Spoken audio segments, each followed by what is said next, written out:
கிறிஸ்துவுக்குள் பிரியமானவர்களே, இந்த நாளுக்கான தினசரி தியான வசனம் மத்தேயு எழுதின சுவிசேஷம் 20வது அதிகாரம் 34வது வசனம். மத்தேயு 20:34. மேத்யூ 20:34. இயேசு மனதுருகி அவர்கள் கண்களை தொட்டார். உடனே அவர்கள் பார்வையடைந்து அவருக்கு பின் சென்றார்கள். இது பார்த்தீங்கன்னா 30வது வசனத்தில் அவங்க எப்படியாவது இயேசு கிறிஸ்துக்கிட்ட வந்துடணும்னு அப்படி ஒரு இதில் டெஸ்பரேஷனில் இருக்கிறாங்க. 31வது வசனத்தில் அவங்களுக்கு எதிர்த்து ஜனங்கள் பேசாமல் இருக்க சொல்கிறாங்க. 32வது வசனத்தில் கர்த்தர் கூப்பிட்றாரு. 33வது வசனத்தில் அவங்களுக்கு என்ன தேவைங்கிறாங்க. இப்போ ஆண்டவர் அதை அவருடைய இருதயத்தை காட்டக்கூடியதாக இயேசு அவர்கள் மனதுருகி, இங்கே கர்த்தருடைய இருதயம் பார்க்குறோமா? தேவனுடைய இருதயத்தை பார்க்குறோமா? அவருடைய இருதயம் எப்பொழுதும் மனதுருக்கம் உள்ளவராய். மத்தேயு 9வது அதிகாரம் 36வது வசனத்தில் பார்த்தோம், அவர் மனதுருகி, மக்கள் மேல் மனதுருகி. மத்தேயு 14:14 பார்த்தோம், அவர் மனதுருகி. அப்போ அவருடைய மனதுருக்கத்திற்கு அளவே கிடையாது. புலம்பல் 3வது அதிகாரம் 22-23 பார்க்குறோம், அவருடைய இரக்கம் நாள்தோறும் புதிதாகின்றன என்று சொல்லக்கூடியதா. அப்போ என்ன பண்ணுறாரு? அவருடைய கண்களை தொட்டு, இயேசு கிறிஸ்து ஒரு வார்த்தை சொல்லியே குணப்படுத்தியிருக்கலாம். ஆனால் அவர் என்ன பண்ணுறாரு? தொடக்கூடியது. இது எதை காட்டுது? அவங்களோட ஒரு தொடர்பில் வரக்கூடியதாக, அவங்களுக்கு ஒரு கனத்தை கொடுக்கக்கூடியதாக.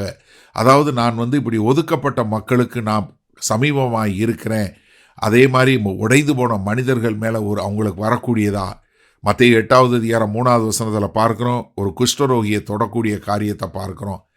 மார்க்கு 1வது அதிகாரம் 41வது வசனத்துலையும் பார்க்குறோம், அங்கே அதே அவர் தொடக்கூடியதை நம்ம பார்க்குறோம். அது மாத்திரமல்ல, அவர்கள் உடனடியாக அவர்கள் பார்வையடைந்தார்கள். இயேசு கிறிஸ்துவோட வார்த்தையும் அவருடைய தொடுதலும் என்ன பண்ணுது?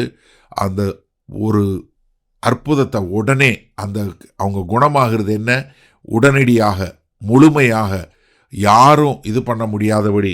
இதில் கொஞ்சம் கொஞ்சமாக, இல்லை டிலே ஆச்சு, இல்லை கொஞ்சம் கொஞ்சமாக ஆனது அப்படின்னு இல்லை.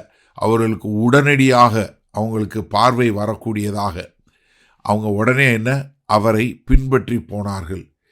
இது பாருங்க, இந்த அவங்களுக்கு நடக்கக்கூடிய இந்த சுகமளித்தது என்ன பண்ணுது? அவர்களை சீஷர்களாக மாட்டுகிறது.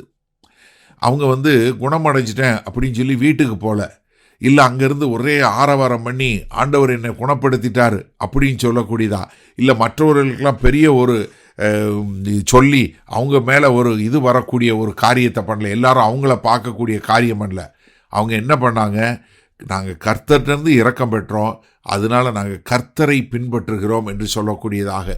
உண்மையான மிரக்கிள் உண்மையான அற்புதம் என்னன்னா இதுதான். அவங்களுடைய பார்வை அடைந்து அவங்க புதிதான ஒரு வாழ்க்கையும் பெற்றாங்க. அவங்க பெற்ற இரக்கத்தினால அவங்க என்ன பண்ணுறாங்க? ஒரு சீஷர்களாய் மாறி கர்த்தரை பின்பற்றக்கூடிய ஒரு காரியத்தை பார்க்குறோம். லூக்கா 18:43 பார்க்குறேன், இப்படி குணமான மனுஷன் என்ன பண்ணுறான்? அவரை பின்பற்றி கர்த்தருக்கு மகிமை செலுத்தக்கூடியவனாய். என்னை ரொம்ப தொட்ட ஒரு வசனம் 116வது சங்கீதத்தில் 12வது வசனம், எனக்கு செய்த எல்லா உபகாரங்களுக்காய் நான் கர்த்தருக்கு என்ன செய்து விட முடியும் என்று சொல்லக்கூடிய ஒரு காரியம். சரி, இதனால் இந்த வசனத்தை நம்ம எப்படி எடுத்துக்கொள்வது? நீங்கள் நல்லா தெரிஞ்சுக்கொள்ளுங்க, கர்த்தராகிய இயேசு கிறிஸ்து நம்முடைய வேதனைகளையும் நம்முடைய வலிகளையும் அறிந்தவர். அதை என்னமோ தூரத்தில் இருந்துட்டு அதை காணாதவர் போல இருக்கிறவர் இல்லை. நீங்கள் அதனால் நீங்கள் என்ன பண்ணுங்கள்? உங்களுக்கு என்னென்ன மனசில் காயம் இருக்கோ, என்னென்ன ஒரு இது இருக்குதோ, அதெல்லாம் இயேசு கிறிஸ்துவை எடுத்துகிட்டு வாங்க. அவர் உங்களுக்கு மனதுருக்கமாய் அதை தொடட்டும்.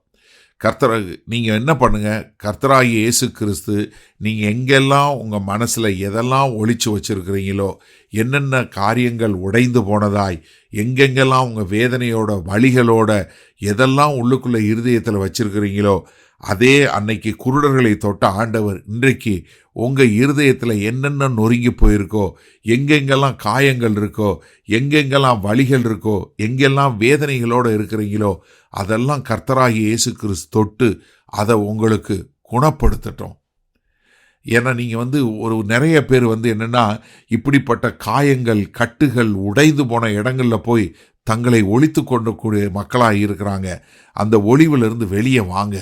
இன்னைக்கு கர்த்தராகிய இயேசு கிறிஸ்து உங்கள் முன்னாடி உங்கள்கிட்ட என்னென்ன நீங்கள் ஒளித்து வைத்திருக்கிறீங்களோ அதெல்லாம் வெளியரங்கமாக்கி அங்கு ஒரு காயத்துக்கெல்லாம் ஒரு கட்டு போட்டு ஒரு முழுமையான ஒரு பரிபூரண தேவ சமாதானத்தின் மூலமாய் உங்களை முழுமையாக உடனடியாக மாற்றக்கூடிய ஒரு அற்புதம் இன்றைக்கு உங்கள் வாழ்க்கையில் நடைபெறட்டும்.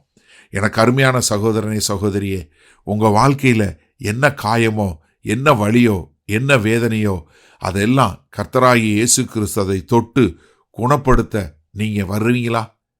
நீங்கள் இன்னும் ஒளியாதீங்க. ஒளிந்து போனவைகளெல்லாம் கொண்டு வந்து கர்த்தர்கிட்ட காட்டுங்க. கர்த்தர் அதை குணப்படுத்தட்டும். வல்ல பிதாவே, இதோ அந்த செய்தியை கேட்டுக்கொண்டு இருக்கிற எனக்கு அருமையான சகோதர சகோதரி ஒவ்வொருவரும், ஆண்டவரே, எந்த காயத்தில், எந்த வழியில், எந்த வேதனையில், எந்த உடைந்தல்ல ஓடி போய் ஒளிந்து கொண்டு இருக்கிறாங்களோ அங்கெல்லாம் ஆண்டவரே இன்றைக்கு உம்மை கூப்பிட்டு நீங்கள் அதை தொட்டு அதை வெளிப்படுத்தி அவர்களை குணப்படுத்தி ஒரு பரிபூர்ண வாழ்க்கைக்குள் வழிநடத்த எங்கள் தேவன் கிருபை பாராட்ட வேண்டுமாய் இயேசு கிறிஸ்துவின் மூலம் ஜெபிக்கிறோம் வல்ல பிதாவே, ஆமேன். கர்த்தர் உங்களை ஆசீர்வதிப்பாராக. நாம் இன்று மாலை மன்னால சந்திப்போம்.